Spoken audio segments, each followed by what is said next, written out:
Right, Sindhu Reddy ఉన్నారు, మాట్లాడే ప్రయత్నం చేద్దాం. ఇంకా ఈ ధర్నాలు, రాస్తారోకోలు, ఈ రౌండ్ టేబుల్లతోటే కంప్లీట్ అయ్యేటట్టున్నది ప్రభుత్వం. మరి ఏమైనా స్పందన వస్తున్నదా? ఆఖరికి ఇంకా జర్నలిస్టులు కూడా ఇట్లాంటి క్వశ్చన్ అడిగితే ఏం సమాధానం చెప్పాలి అర్థం కాని పరిస్థితి మాది. అంత దీన స్థితికి పంపించేసింది ప్రభుత్వం మమ్మల్ని. అంటే మీరు ఆలోచించాలి ఇంకా మా పరిస్థితులు ఎట్లా ఉన్నాయి ఏంటి అనేది. ఎన్ని రకాలుగా మా నిరసన తెలుపగలుగుతాం చెప్పండి, ఎన్నిసార్లు అని తెలుపగలుగుతాం చెప్పండి. ప్రభుత్వానికి ఉండాలి కొంచెమైనా సిగ్గు. ఎందుకు పాపం వీళ్ళు ఇన్నిసార్లు వస్తున్నారు, వీళ్ళకి ఏదైనా ఒకటి చేద్దామనే ఆలోచన ఉద్దేశం ప్రభుత్వానికి లేదు. మీ నిరసనకు ఎన్ని రూపాయలు ఉంటే అన్ని రూపాయలు కంప్లీట్ అయిపోయినాయి ఇప్పటికే. మరి ఎట్లా ఉండబోతా ఉన్నది ముందస్తు? ఇంక ఇప్పుడు ఏం లేదండి, ఇన్ని రోజులు నిరుద్యోగ సమస్య మా సమస్యగానే మేము ముందుకు తీసుకెళ్ళాం. కానీ ఇప్పుడు అది ఒక సోషల్ ఇష్యూ లాగా మేము ముందుకు తీసుకెళ్తాం. ఎంటైర్ తెలంగాణ స్టేట్ని చైతన్యపరిచి ఇట్లుంది సమస్య, ఇట్లా చేసిండ్రు అని మొత్తం చెప్పడానికి మేము సిద్ధమైనాం. ఇప్పుడు మా వరకు మేము కొట్టుకొని మాది మేమే చూసుకుంటామంటే వాళ్ళకి ఇంక అలసైపోయినాం మేము బాగా. అదే ఒక సోషల్ ఇష్యూ లాగా తీసుకెళ్ళాం అనుకో, తెలుస్తుంది కదా ప్రభుత్వానికి, అరే వీళ్ళు ఇట్లా తీసుకెళ్తున్నారు, అప్పుడన్నా కొంచెం భయం వస్తుందేమో చూడాలి. ఇంకా ఒక మేధావి వర్గంతో చర్చలు నడిచినాయి ఇంతసేపు, రౌండ్ టేబుల్ వాళ్ళు కూడా పాల్గొన్నారు. మరి ఎట్లా ఉండబోతున్నారు ముందు, వాళ్ళు ఏ విధంగా స్టాండ్ తీసుకుంటా అని చెప్తారు? స్టాండ్ అంటే ఈ రోజు అయితే మేము ఒక కార్యాచరణ ప్లాన్ చేసుకోవడానికి ఇట్లా మేమేం లేదు. అసలు ఉన్న సమస్యలు ఏంటి, నిరుద్యోగులు ఏ సమస్యలకు గురవుతున్నారు, దానికి ఎట్లాంటి సొల్యూషన్స్ అయితే ఎక్కువ లాభం జరుగుతుంది అనే దిశగానే పాయింట్ ఆఫ్ డిస్కషనే ఉండింది. అదే డిస్కషన్స్ నడిచినాయి. సో దాని ప్రకారంగానే నెక్స్ట్ మీటింగ్ ఏదైనా పెట్టుకున్నప్పుడు అప్పుడు ప్లాన్ ఆఫ్ యాక్షన్ ఏం చేయాలి, ఏం చేస్తే ఇది అవుతుంది అనే అప్పుడు మేము దాన్ని డిసైడ్. ఇప్పుడు చాలా మంది మీలాంటి వాళ్ళు బయటకు వచ్చి మాట్లాడుతూ ఉన్నారు, వీళ్ళందరినీ కూడా పేడ్ ఆర్టిస్టులు అని చెప్పి ముద్రలు వేసిండ్రు. ఇప్పుడు మరి నిజంగా వీళ్ళు గతంలో మీ ముందలుండి నడిచినటువంటి నాయకులు ఎవరైతే ఉన్నారో ఈరోజు పదవులలో ఉన్నారు, వాళ్ళు ఎందుకు మాట్లాడుతున్నారు? మీరు నిజంగా పేడ్ ఆర్టిస్టులా, లేకుంటే వాళ్ళకు పదవులు వచ్చినాయని చెప్పి సైలెంట్గా ఉంటున్నారా? లేని దీని మీద ఇక్కడ మీరే చెప్తున్నారు వాళ్ళు మా ముందు ఉన్నారు, పదవులు అందుకున్నారని. ఇక్కడ పేడ్ ఆర్టిస్టులు ఎవరనేది వెరీ క్లియర్ కదా, వాళ్ళే కదా పెయిడ్ ఆర్టిస్టులు. మేము ఎక్కడి నుంచి స్టార్ట్ చేసినామో, ఎక్కడ మొదలు పెట్టినామో అక్కడనే ఉన్నాం.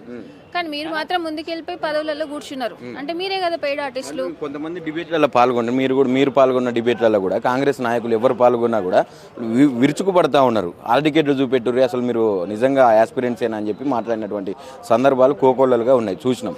వాళ్ళందరికీ ఏం సమాధానం? నేను వాళ్ళందరిని అడుగుతున్నా, నేను రెడీగా ఉన్నా, నా హాల్ టికెట్స్, నేను రాసిన ఎగ్జామ్ సెంటర్స్, నా మార్క్స్ అన్ని తీసుకొని రావడానికి సిద్ధంగా ఉన్నా. మీరు వస్తారా చెప్పండి, మీకు దమ్ముంటే వచ్చి కూర్చోండి, అప్పుడు మాట్లాడండి.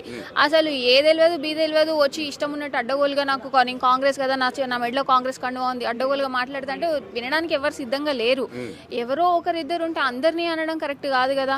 రండి, దమ్ముంటే కూర్చొని స్టడీ హాల్లో చదివినామా లేదా, పొద్దున 5 పోతే రాత్రి 9:30 దాకా కూర్చున్న రోజులు ఉన్నాయండి. నేనే అశోక్ నగర్లో అడగండి, ఎవరినైనా చెప్తారు. మీకు అసలు అశోక్ నగర్ వచ్చే దమ్ము ధైర్యమే లేనప్పుడు అడ్డమైన కామెంట్స్ ఎందుకు చేయడం? కాంగ్రెస్ కి లేదు, కాంగ్రెస్ కి లేదు, ఎవరికి ఆ దమ్ము ధైర్యం లేదు. మమ్మల్ని ఫేస్ చేయమనండి ఒకసారి. మరి వాళ్ళు ఎందుకు కొంతమంది ఎమ్మెల్సీలను కాంగ్రెస్ ముఖ్యమంత్రి గారు అట్లాంటి వాటికి టైం ఉంటది, అట్లాంటి వాటికి ధైర్యం ఉంటది. కానీ దాని పక్కనే ఉన్న మా దగ్గరకు వచ్చిండా, అంతవరకు వచ్చిండ్రు కదా. నీకు తెలుసు కదా నిరుద్యోగ సమస్య ఉంది అనేది. నువ్వు ఎందుకు ఒక 2 అడుగులు, ఎట్లయినా సెక్యూరిటీ ఉంటది, నిన్నేమి మేము రాళ్లతో కొట్టలేము, చెప్పులతో కొట్టలేము కదా. నీ సెక్యూరిటీ నిన్ను ప్రొటెక్ట్ చేసినప్పుడు అసలు అయినా అంత రౌడీజం చూపించాల్సిన అవసరం లేదు. బికాజ్ మేము కూడా ఎడ్యుకేటెడ్, మాకు డీసెన్సీ తెలుసు, డీసెంట్గానే బిహేవ్ చేస్తాం కాబట్టి మేము చెయ్యము. కానీ నువ్వు అక్కడి వరకు వచ్చినాడు ఇక్కడికి రాలేదంటే దాని అర్థం ఏంది? నీకు ధైర్యం లేదనే కదా. ఒక ముఖ్యమంత్రి అయినా నీకే ధైర్యం లేనప్పుడు ఇంకెందుకు నువ్వు రాష్ట్రాన్ని నడపడం? అయితే ఈరోజు చూసినాం అక్కడ కాంగ్రెస్కి సంబంధించినటువంటి ఒక ధర్నా నడుస్తూ ఉన్నది. ధర్నా చౌక్లో రోడ్డు మొత్తం బ్లాక్ చేసేసి పెద్ద పెద్ద టెంట్లు రోడ్ల మధ్యలో వేసి ధర్నా చేస్తూ ఉన్నారు.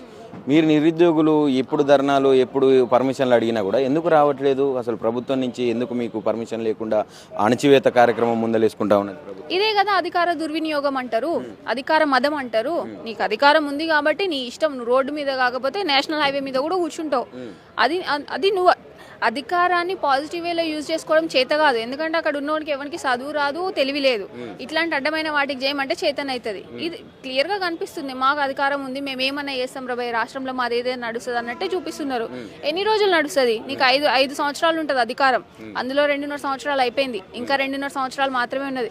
ఎంత చేసుకుంటో చేసుకోబో బిడ్డ, కానీ ఏదో ఒకరోజు మా కాళ్ళ దగ్గరకు రావాల్సిందే, ఓటు ఏమని అడగాల్సిందే. ఇప్పటికి కూడా ఇంకా హోప్ ఉన్నదా మీకు? ఉద్యోగాలు ఇస్తాడేమో అన్న హోపు?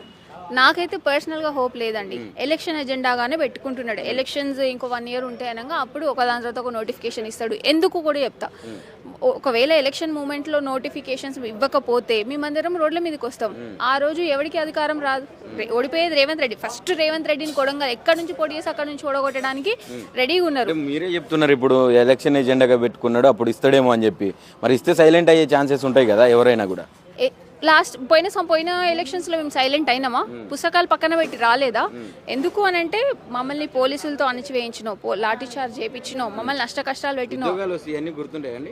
ఉద్యోగాలు వస్తే మర్చిపోతామేమో, సరేలే పోనీ ఏదో ఒకటి వచ్చిందనైనా మర్చిపోతాం. ఎంతో కొంతమందికి అయితే న్యాయం జరుగుతుంది కాబట్టి పెద్ద పట్టించుకోము. కానీ కొంతమంది ఒక వర్గం అయితే ఉంటుంది కదా, ఆ వర్గం అయితే ఖచ్చితంగా ఫేస్ చేయాల్సిందే కదా. అన్నిటికీ తెగించిన వాళ్ళు చాలా మంది ఉన్నారు. ఇంకా నువ్వు ఆ తెగించిన వాళ్ళతోటి కొట్లాడాల్సిన పరిస్థితి ఖచ్చితంగా వస్తుంది కాంగ్రెస్కి. రేవంత్ రెడ్డికి ఏం చెప్పేది లేదు. నీకు ఇంత నన్న బుద్ధి ఉంటే జర నువ్వు చెప్పినవి చెయ్యి. అడ్డమైనవి ఏమంటాడు, మూసి ప్రక్షాళన చేస్తా, నేను నైట్ ఎకానమీ క్రియేట్ చేస్తా అంటే ఎవరికి కావాలరా భయ్ నీ నైట్ ఎకానమీ? మాకు అవసరం లేదు. మేము పూల షాపులు, పండ్ల షాపులు పెట్టుకోరు, పంచర్ షాపులు కూడా. ఒక చిచోరాఫేలో ముఖ్యమంత్రి అయితే ఇట్లానే ఉంటుందని నిరూపిస్తున్నాడు ఆయన. నువ్వు నీ ఆలోచనలకు తగ్గట్టు నువ్వు పని చెయ్యకు, చేస్తా అని చెప్పకు. నీకు ఒక ఇంటలెక్చువల్ వర్గం ఉంటుంది, వాళ్ళని పెట్టుకొని ఎట్లా వీళ్ళకి నిరుద్యోగ సమస్యను ఎట్లా తగ్గించాలి అనే దిశగా ఆలోచించు తప్ప నీ సొంత తెలివి వాడద్దు. మేము చదువుకున్న వాళ్ళం, మాకు ఒక డీసెంట్ లైఫ్ లీడ్ చేయాలని ఉంటుంది. అట్లాంటిది వచ్చి మమ్మల్ని మూసి ఒడ్డున కూరగాయల షాపులు పెట్టేసి అంటే ఎవడికి కావాలి నీ కూరగాయల షాపులు? నువ్వు నీ పెన్లం పెట్టి కూర్చొని అమ్ముకోండి, మాకు అవసరం లేదు అట్లా. మీరైతేనేమో రాజభోగాలు అనుభవిస్తారు, మేమేం అట్లా అనుభవించాలా? సో మాకు అవసరం లేదు. కాబట్టి నేను చెప్పేది మీరు చేస్తా అన్నవి చెయ్యండి. ఖచ్చితంగా మీరు చేస్తా అన్న హామీలు అమలు చేయండి. మేము అందులో 4,000 పెన్షన్ 4,000 నిరుద్యోగ భృతి మేము అడుగుతలే, పైసలు ఇవ్వమని అడుగుతలేం. మా నోటిఫికేషన్లు ఇయ్యి, నువ్వు నోటిఫికేషన్లు ఇయ్యి. నీకు ప్రభుత్వంలో చేత కాకపోతే ప్రైవేట్ రంగంలో ఉద్యోగ కల్పన కల్పించు, అంతే తప్ప నువ్వు టైంపాస్ చేసే కుదరదు. 2.5 సంవత్సరాలు టైంపాస్ అయిపోయింది. ఇంకా కూడా నువ్వు చేస్తా అంటే డెఫినెట్గా మమ్మల్ని ఎదుర్కోవాల్సిన సిచ్యువేషన్ అయితే వస్తుంది రేవంత్ రెడ్డి. Thank you.